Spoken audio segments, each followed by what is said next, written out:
Assalamualaikum warahmatullahi wabarakatuh.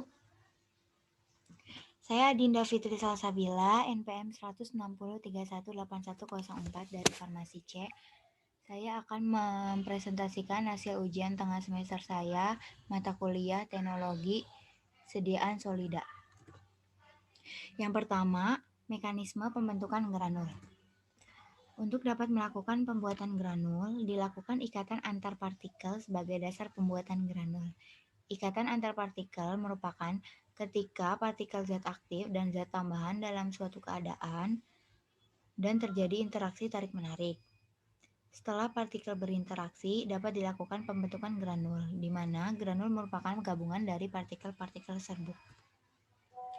Yang pertama, interaksi partikel difasilitasi oleh jembatan cair. Mekanismenya, interaksi partikel karena terbentuknya jembatan basah dengan adanya pembasah. Dalam keadaan pendular, partikel-partikel diikat oleh jembatan-jembatan cair tersebut pada titik kontak atau ikatan pendular. Dalam fase funikular, dalam keadaan ini, transisi antara keadaan pendular dan kapiler, di mana rongga tidak sepenuhnya jenuh dengan cairan atau jembatan yang basah. Kemudian kapileri. Dalam keadaan kapileri terjadi ketika butiran jenuh terisi dengan cairan dan cairan permukaan ditarik kembali oleh pori-pori di bawah kapiler. Fase kapileri merupakan fase yang paling bagus dikarenakan memiliki energi tarik-menarik yang kuat. Kemudian fase droplet. Dalam keadaan droplet, tetesan terjadi ketika partikel tertahan di dalam atau pada permukaan dari tetesan cair. Kemudian pseudo droplet yaitu kelebihan karena kan liquid. Kemudian interaksi partikel yang difasilitasi oleh jembatan yang kokoh. Saat granul selesai dibasahi, dilakukan proses pengeringan di mana air dikeluarkan sehingga granul mengalami padatan pada tahapan granulasi kering. Jadi interaksi antara jembatan basah dan interaksi antara jembatan padat terdapat jembatan.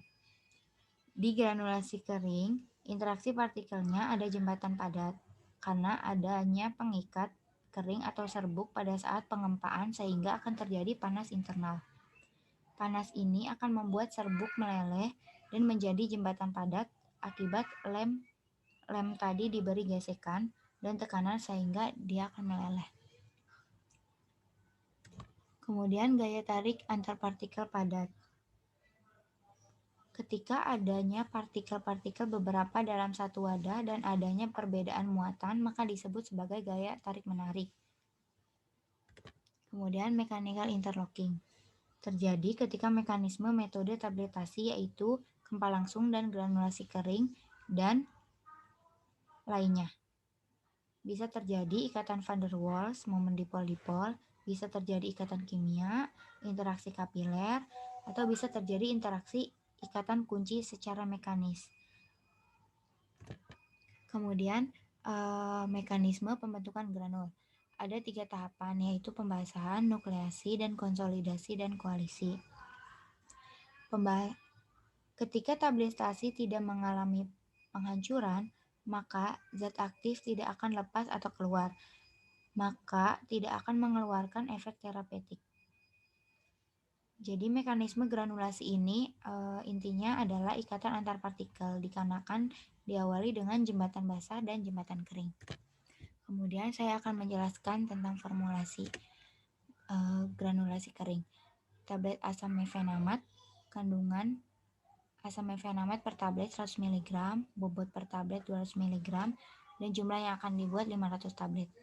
Formula fasa dalam asam mefenamat 100 mg, PVP 3%, amprotap 10%, talkum 1%, Mg stearat 0,5%, dan laktosa secukupnya.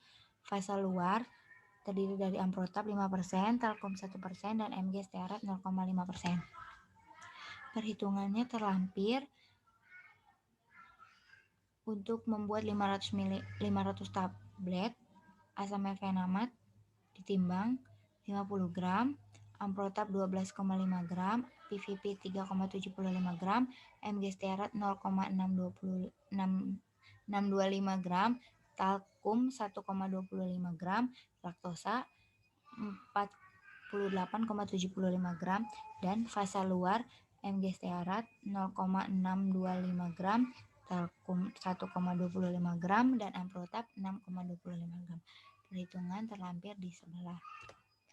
Terima kasih sebelumnya atas perhatiannya. Mohon maaf apabila banyak kekurangan dan kesalahan. Wabillahi taufiq wal hidayah. Wassalamualaikum warahmatullahi wabarakatuh.